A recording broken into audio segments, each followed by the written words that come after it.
Travel to Boracay with your ex-island auntie the cheapest way possible. Kapag kasi sinabi nating Boracay Island, isang destination lang yon. And having lived on the island for a year, alam ko na yung iba-ibang routes na pwede nating gamitin. May dalawang domestic airports malapit sa Boracay, yun ang Katiklan at Kalibo.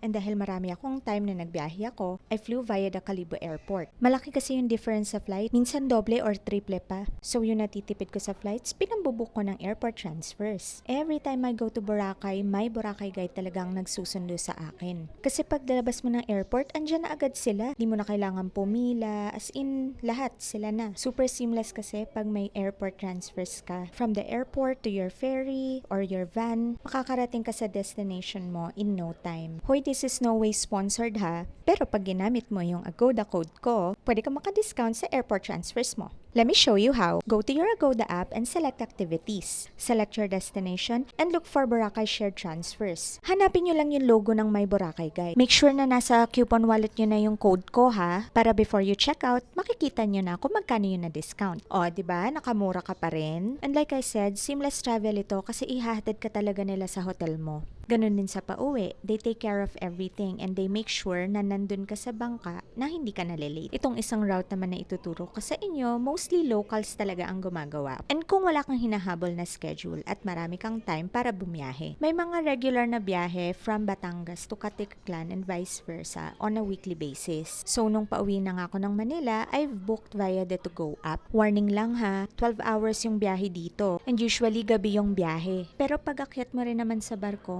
maganda yung facilities. May tindahan, may kainan, may charging facilities, may liguan din. Para ka lang din nagstay sa isang hotel ng overnight at natulog dun. Tourist class yung binukong accommodation and air condition na dito. May kasamang linen, food, and yun. Swabe yung biyahe, walang alog, and gigising ka na lang, ay, umaga na pala. Marami ka pa actually pwedeng magawa dito eh. Ako, naglalakad-lakad ako dun sa may deck and dun ako kumakain.